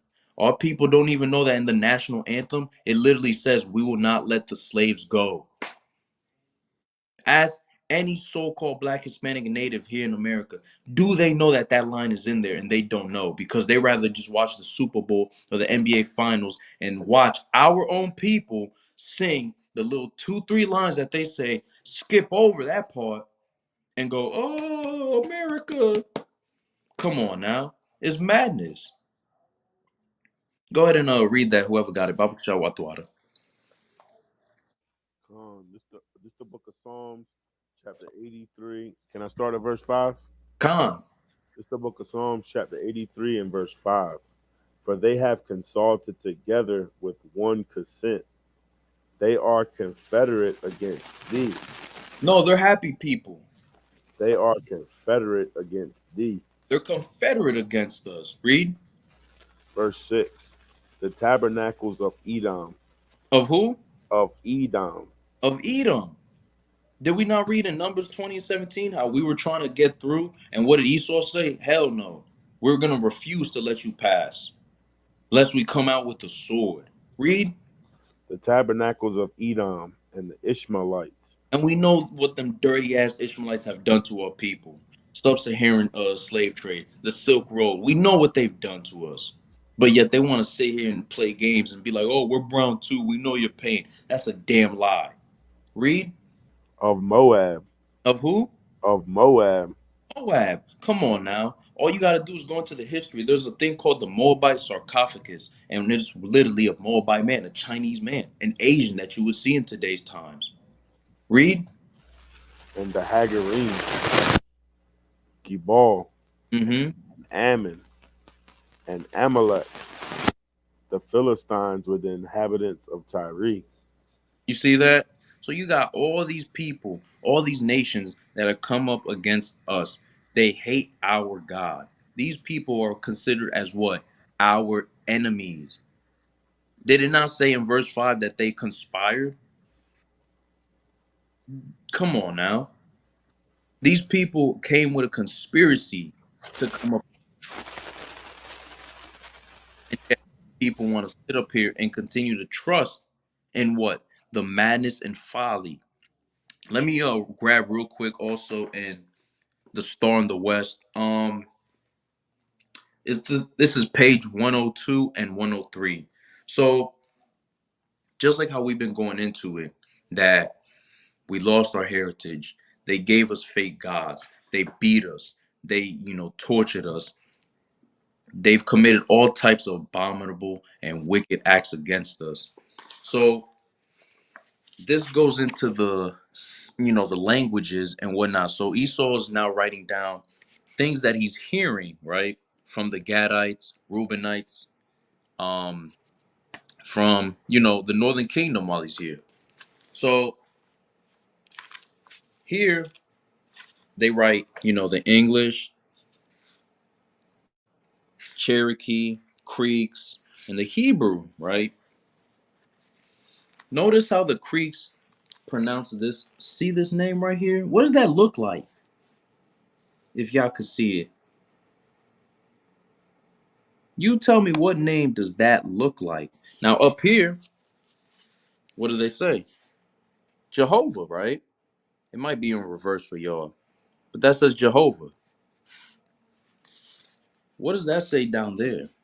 What name does that look like? Hey, Gad, what name does that look like to you, Art? Hey, Salaki, I can't see it that good, but it almost looks like Yahawah. That exactly. It says YAHAWAH. Now, this is Esau once again. He's just listening to it while we're chanting it. So he might have just misheard and like, oh, write it down. That says YAHAWAH. And mind you, what it's being referred to as the great first.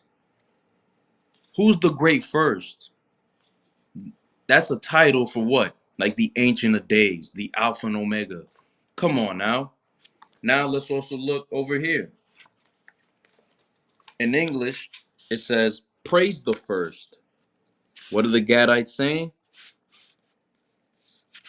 Hallelujah. Similar to what? Hallelujah. Father in English, how do the Creeks are saying it? What is that right there? Abba. And how is in the Hebrew? Right there? Abba. So our ancestors knew who they were. Our ancestors knew that they were the children of Israel. And yet, now what? We don't know a damn thing. But yet they say that those you wish people are the real children of Israel. They say that we are nothing but just niggas and spicks. They say that we're supposed to stay at the bottom and that everything that happens to other people care about them.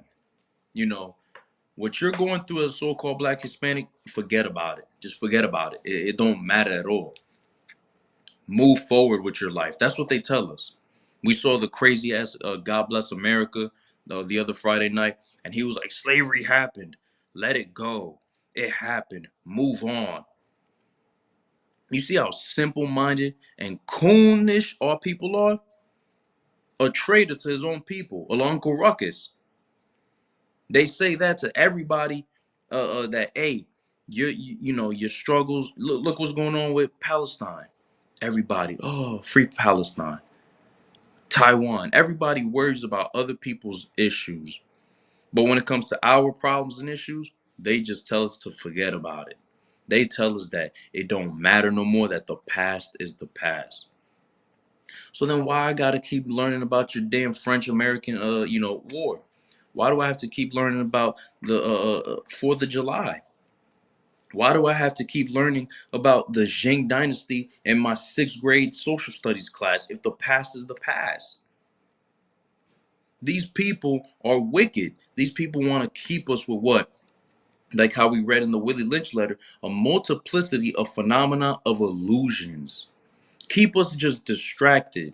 Keep us what? In a state of being docile. If somebody can also grab for me real quick, First John, Salaki, not First John. Let me get John 8 and 32. And if somebody can grab Sirach 12 and 10. Baba Kashawatwa.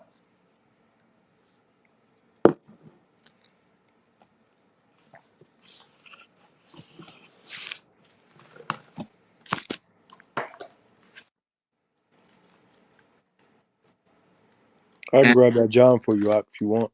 Khan. And while you're doing that, I'm going to go and just try to look real quick in this, another history book written by Frank Jordan. You feel me? A historian. Y'all grab these books when y'all can. All these books that I've been showing too, they're on Amazon. You can get them. And they're not expensive. And while I'm going through it, the brother's going to bring out the precept. It's the book of John, chapter 8, verse 32. Mm-hmm. It says, and ye shall know the truth, and the truth shall make you free. And you see that? And the truth is that we are the children of Israel. And the truth also is that we need to what? Stay away from our enemies. Do not trust these people. That's the truth. If I'm in a relationship with a woman and I continuously lie to her face, why would that woman want to stay with me? If anybody's in a relationship, why would they want to be with that person if they continue to lie to them? Would you not rather hear the truth? Would you not rather accept the truth even if it hurts, as opposed to being just lied over and over and over again, and now you believe in this lie? Imagine that. You dating for a woman, you dating a man for 6, or you've been in a relationship for 6 years with this dude, just for him at the end tell you that everything was a damn lie. He never loved you. That he was just using you for his personal gain, and that he was smacking up on 3 other shorties the entire time. How would you feel? You would be destroyed, heartbroken, your mind shattered. But the entire 6 years you was together, you're just believing in lies, as opposed to him just coming out with the truth. So we, as so-called Blacks, Hispanics, Natives, we need to understand that the truth is that Yahawah is our God. We are the children of Israel. Nosotros somos el pueblo de Israel. We need to come back to these laws, statutes, and commandments. We need to separate and not trust our enemies. The truth is that the white man is the goddamn devil that the Bible speaks of.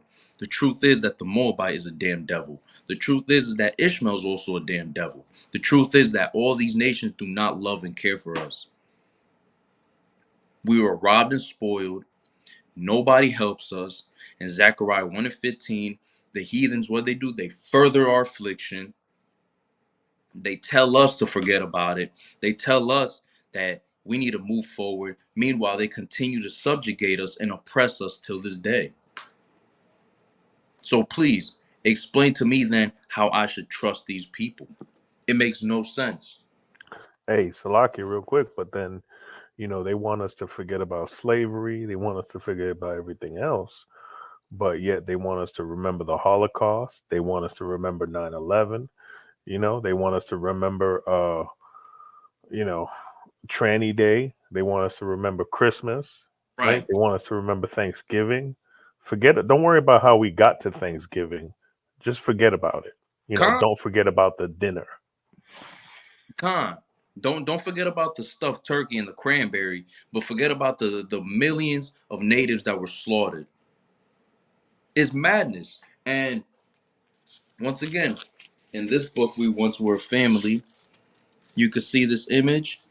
British soldiers are doing what? Attacking the Native Americans. You see that right there. And then right over here, what do you see? These are the conquistadors. And I'm going to read it real quick. It says, Fray Bartolomé de las Casas wrote about conquistadors training dogs to attack and kill natives. And he wrote, the Spaniards trained their fierce dogs to attack, kill, and tear to pieces the Indians. Look at this, Indian right here, hanging in the background. This is what they do to us. And then you see this devil over here. I don't know what he's doing. Look, he's holding a leg. This damn devil's holding a leg in this hand. And it looked like he's holding another leg in this hand. This is what these people were doing to us.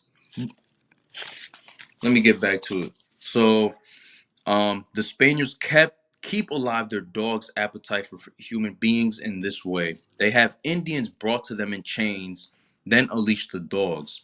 The Indians come meekly down the road and are killed. Wasn't Moses meek? Come on now. We're a meek, humble people, and what do these damn devils do to us? And the Spaniards have butcher shops where the corpse of Indians are hung up on display, and someone will say, come in and say more or less.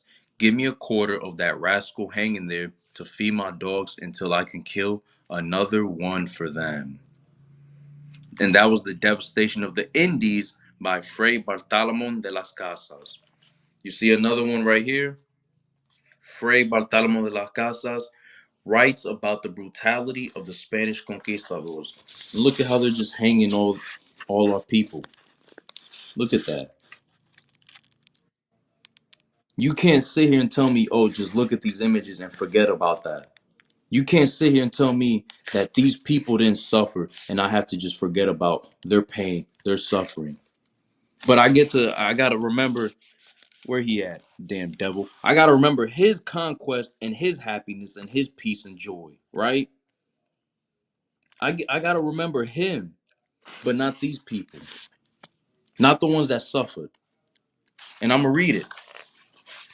They snatched young babies from their mother's breast and then dashed out their brains of those innocents against the rocks.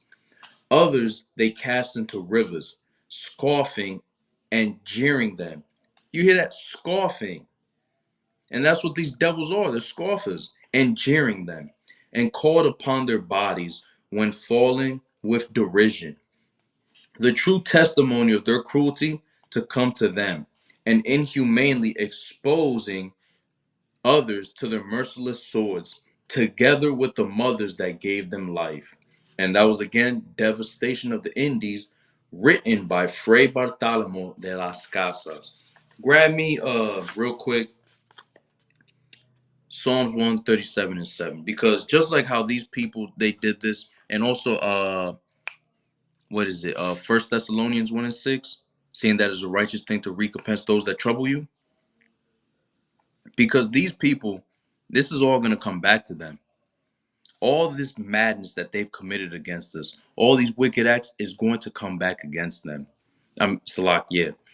All the things that they did to us, it's going to fall back on their head.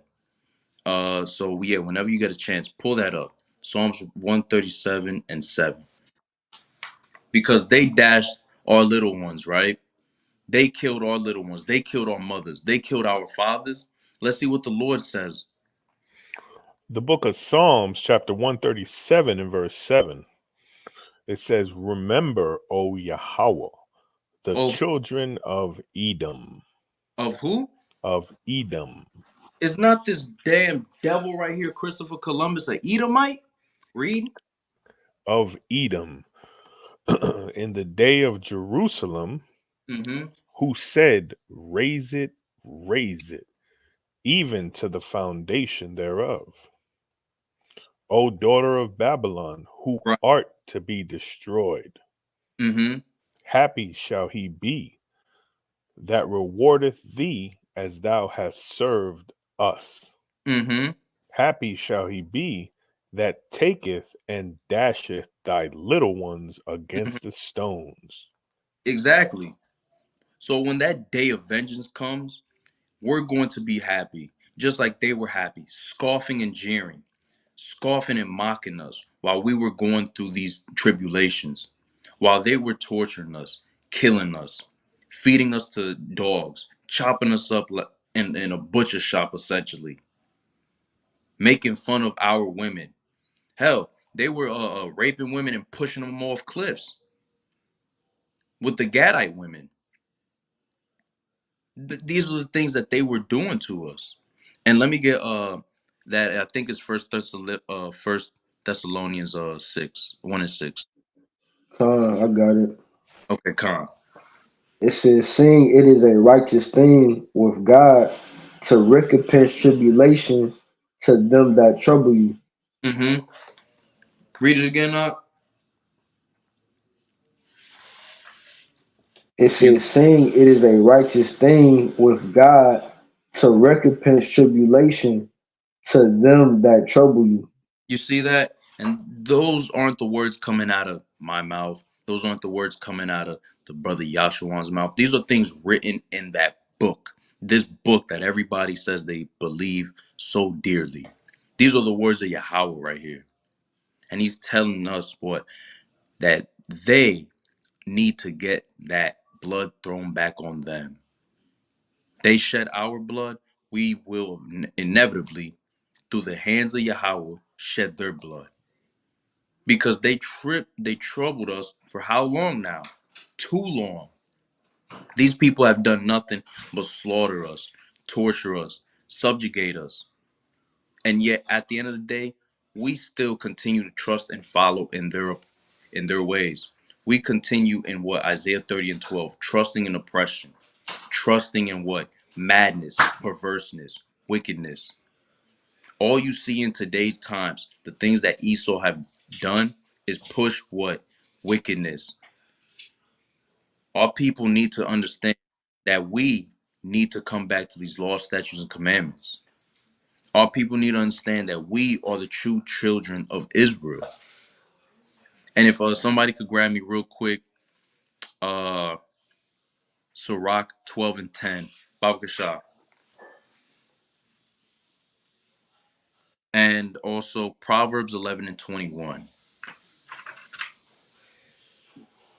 Because these people, honestly, I mean, while I'm just going through, scrolling through these pages, flipping through them, it's just madness. It really is. And if you don't feel any type of pain seeing those images, if you don't feel anything from what the brothers pulled up on the Google images of slavery, the encomienda system, then you are part of the problem. And you have fallen way too deep into Esau's philosophies. Straight up and down. Whoever got that, Babkasha. This is the book of Sirach, chapter 12, verse 10. Mm-hmm. And it reads, never trust thine enemy. Never do what? Never trust thine enemy. Because you see that? Look at all them brothers that were getting hung. Read. Never trust thine enemy, for like as iron rusteth, Mm-hmm. so is his wickedness. So is his what? So is his wickedness. I thought these people were righteous, though. So is his wickedness. Read. Verse 11. Though he humble himself Mm-hmm. and go crouching, yet take good heed Mm-hmm. and beware of him. And thou shalt be unto him as if thou hadst wiped a looking glass, Mm-hmm. and thou shalt know that his rust hath not been altogether wiped away. Exactly. So even though he come and try to, hey, I'm all good, I'm nice, you have to beware of these people.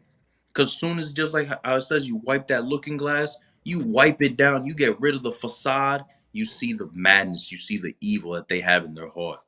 You see who these people are. You see the Psalms 55 and 21. You see that. You see these people having war in their heart, drawing out swords, coming against us. And for too long, far too long, so-called blacks, Hispanics, and natives, we have continued to follow in the oppression of these people. Ellos nos siguen matando, nos siguen haciendo todo tipo de porquería y nosotros seguimos atrás de ellos. Y yo no entiendo, de verdad. I don't understand. But we do understand at the same time, because why? It's in the scripts. It's in the scripts that we will go through these things. That is why we need to come back to these laws, statutes, and commandments. That is why we have to separate ourselves from our enemies. Can somebody grab me 1 John 5 and 2, and this is gonna be my last one, Deuteronomy 30 and 19. And real quick, if any brothers got anything to say, by all means, go ahead. Hey, Shalaki, I got a precept. Go ahead, bring it out. Okay. This is Psalm chapter 2, verse 7. It says, I will declare the decree. Mm-hmm. Yahweh hath said unto me, thou art my son. This day thou art my son. Mm-hmm. This day have I begotten thee. Verse 8, ask of me, and I shall give thee the heathen for thine inheritance. You see that? And the uttermost parts of the earth for thy possession. Yeah, so when we do the things that we're supposed to, Yahweh gives us the heathen for our possession. But now in 2024, in the month of February, we are the possession of the heathen. We have now seen the servants on the horses, and the princes have now become fallen. Read. Verse 9, thou shalt break them with a rod of iron. Where have we read that before? Doesn't that sound familiar? Thou shalt dash them in pieces like a potter's vessel. Come on now. I mean, our people really just don't get it. They want to continue with the whole unity, the whole, oh, we got to love because what? Because that's what Esau said. Love him, love Moab, love everybody, and hate yourself. The multiplicity of illusions is what? That your skin is trash, your hair texture is trash, your nose is trash, but them, oh, everything's beautiful and righteous about them. That's an illusion. You cannot grab no damn dirty dog, white woman, and put her next to a beautiful Israelite sister and tell me that that Edomite looks better. That's an illusion. That is false. And it's a farce as well. And yet our people will sit up here and just say, no, we gotta do what? They continue trusting in oppression. Whoever got that in 1 John 5 and 2, Babkasha.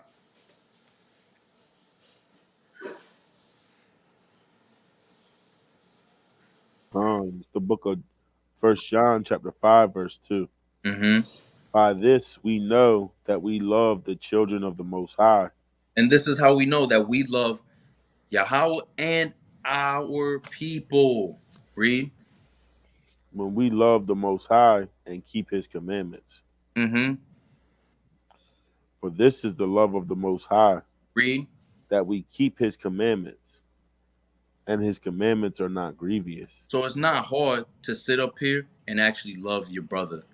This is how you know you love your people, because we want what? Separation for our people. We want our people to realize that they are the true children of Israel. We want our people to actually wake up and understand that as a separate and holy people, we have to separate ourselves from what? The philosophies, ideologies of all these other nations, because we cannot trust them.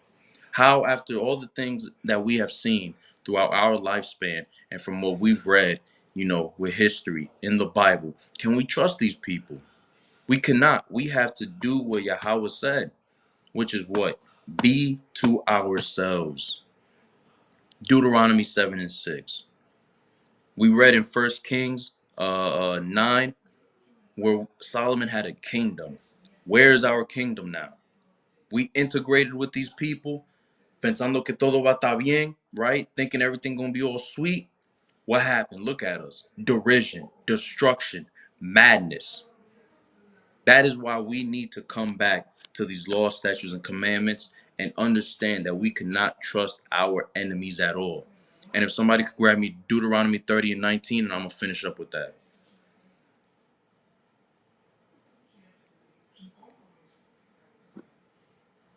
It's the book of Deuteronomy, chapter 30 and verse 19. It says, I call heaven and earth to record this day against you, that I have set before you life and death. No, it's just life and life.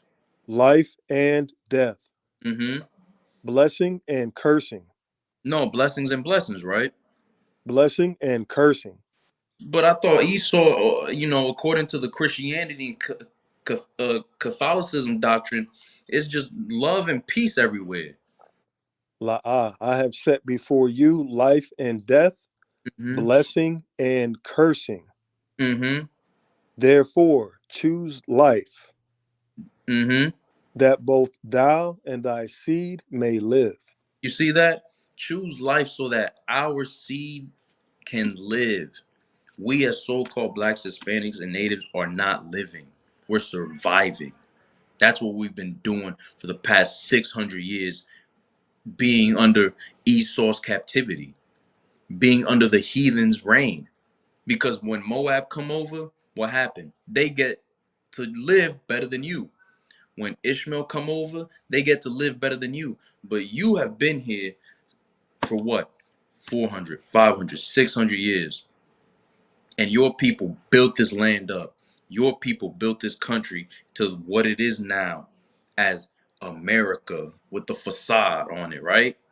And yet they get to live better than you. We're not living. We are not living. We are sitting here still at the bottom. Yahweh told us, choose life or death. I know these brothers and sisters that are watching, brothers on the panel, we want life. We want life for our people. That is why we are sitting here telling you to not trust your enemy. You cannot trust these people. You have to who? Confide in your own people. As a matter of fact, grab that, it's in Ecclesiasticus 6, Baba Kasha, real quick, where it says the same thing. Never trust thine enemy. Take heed of thy friend. Who are our friends? Who are our brothers and sisters? Our people of our own kindred, the children of Israel. We're not supposed to go be buddy with Jesse the Edomite, with Tom or Gregory. These people. Did you want 7? Is it 7? Yeah. Prove a friend. Khan. The book of Sirach, chapter 6 and verse 7. if thou wouldest get a friend, prove him first. Prove him first. How can we sit up here now and say, no, these other nations, they're all good to go, they're our friends, when we haven't proven them? And then we don't need to prove them. The proof is already there. The proof is in the pudding. 600 years of destruction, 500 years of straight just oppression. What more proof do we need to not trust these people? Hey, Salaki, can jump down to verse 13, I think. Khan. There you go. Separate thyself from thine enemies. No, make s'mores with them and pitch up in a fire camp with them. Well, you said get married to them. That's what. No, Does they get married? Separate. No, you sure it does not say go and join the band with them so you could play the banjo? It says separate thyself from thine enemies and take heed of thy friends. You see that? And who are your friends? Your friends are supposed to be your people, the children of Israel, your congregation, your blood. But yet our people want to continue to sit up here and trust in the enemies, trusting in the oppression of Esau. And with that, I want to give my time up. I want to say, call Allah Yahawah Ba'Shem Mashiach Yahushua. And I want to tell children of Israel, we need to stop following after these heathen. Stop trusting in the oppression. I want to say, Barakatah Yahawah, Barakatah Yahushua. Call Allah Yahawah Ba'Shem Mashiach Yahushua. I want the 12 tribes of Israel, my people, to wake up and realize who they are. I want my people to understand that we are the greatest people on this planet and that we are God's chosen. I want my people to stop with the madness, the foolishness that they've been now endowed upon because they want to keep walking after these damn devils. You follow a devil, you become a devil. Straight up and down like that. And with that, I'm your brother Shalak from the tribe of Simeon. Shalom, man. Hey, Shalom. Salaki, real quick. I wanted to throw a couple precepts out real quick. Yeah, no, you good, King. Hey, mighty lesson, absolutely a mighty lesson. So I just want to bring up real quick, the book of Genesis, chapter 1, verse 26. It said, and God said, let us make man in our image, after our likeness, right? So what's happening right now in this world is that our enemy is trying to make us after his image, right? And I want to follow that up with a few precepts. Actually, I want to go to the book of Isaiah, right? 14 and 13. Now we know that Isaiah 14 is a powerful chapter, and we know that it's talking about the strangers, right? It's more importantly, it's talking about Esau, who's reigning right now. But I want to start at 12. It says, how art thou fallen from heaven, O Lucifer, son of the morning? How art thou cut down to the ground, which didst weaken the nations? Right? And that's what Esau is doing. He is weakening the nations, all of the nations, even his own nation. Right? He says, because for thou hast said in thine heart, I will ascend into heaven. I will exalt my throne above the stars of God. Now, when you go into this, the stars of God, that's talking about the children of Israel. I will sit also upon the mount of the congregation, the children of Israel, in the sides of the north. I will ascend above the heights of the clouds. I will be like the Most High. Right? Esau has been trying so desperately to be better than the Most High, but you are a creation. How can you be above your potter?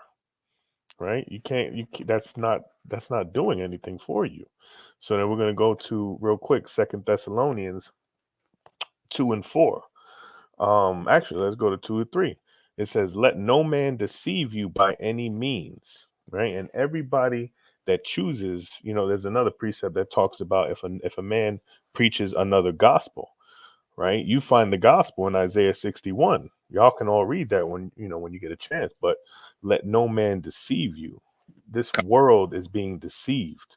but it's being run by Esau, right? It says, for that day shall not come except there come a falling away first. And that man of sin be revealed, the son of perdition. That is talking about our enemies. That is talking about, more importantly, Esau. He is the son of perdition.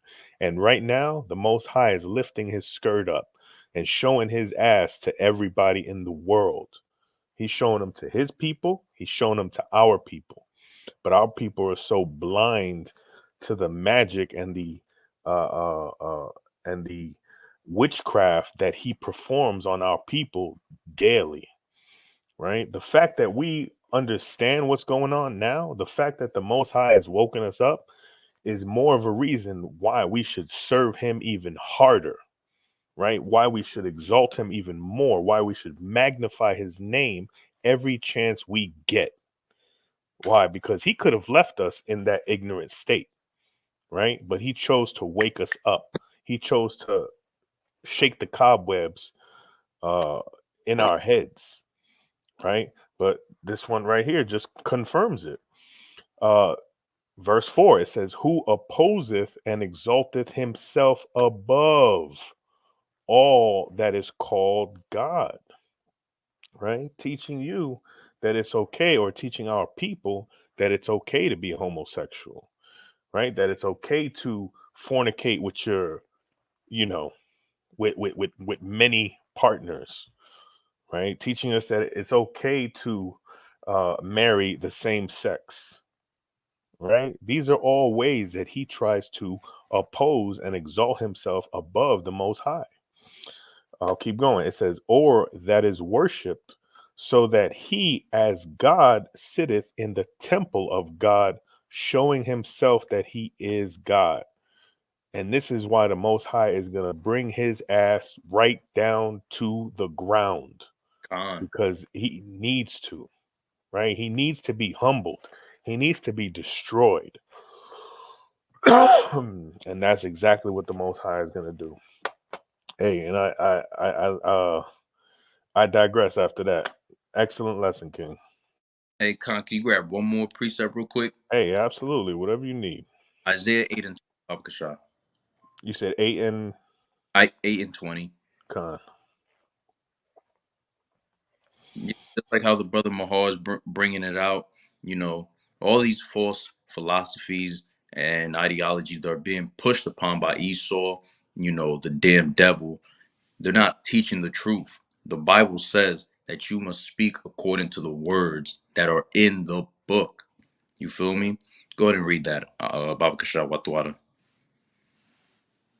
Con. It says, to the law and to the testimony, if they speak not according to this word, right, it is because there is no light in them. No, there's all the light in them. They're righteous people, right? They have zero light.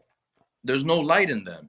So if you're not saying thus saith the Lord and what's in the book, there's no light in you. If you're not saying, if you're not reading that book and going and taking it as what it says, there's no light in you. You cannot grab a precept that you read, and because you want to come up with your own ideologies and your own methods of it and start creating a whole narrative, a false narrative, there's no light in you. And that's all I want to say on that.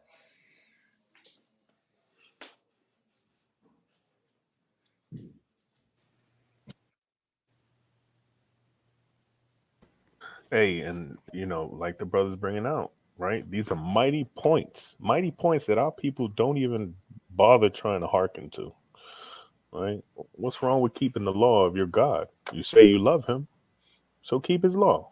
It's very simple. But hey, Salaki, can I bring this precept really quick on the way bring out? it out. This is Sirach 9 and 15. It says, let thy talk be with the wise, and all thy communication in the law of the Most High. Anytime that they come on your TV screen, or you talk to them one-on-one about, God and so-called Jesus, They never talk about the law. That's how you know they're not the people. Absolutely. Absolutely. Hey, send this out one more time, King. Salakia. I want to start off, I want to end it by saying, Call Yahweh B'Shem Mashiach Yahushai, that's giving all honor, glory, and praise to Yahweh, the Heavenly Father, who the world just ignorantly says God. I want to say Dwada Yahweh Shai, who the world ignorantly just says Jesus Christ. I want to say Barakatah Yahweh Shai. I'm your brother Shalak from the tribe of Simeon, and I got my brothers, and they're going to also say goodbye. Hey, Shalom, Israel. It's your brother Mahar. Come back and check us out next Wednesday where we have another dynamic class. Right, this weekend we got some videos coming out. This Friday we got some, some fire on deck. Check that out. And have a great evening. Shalom.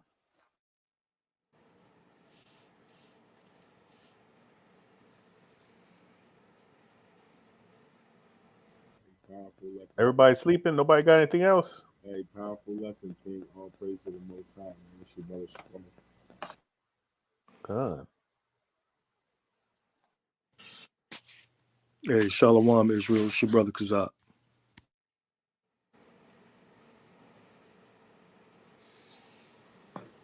Hey, Shalom, Israel. This your brother Yashawan. Shalom.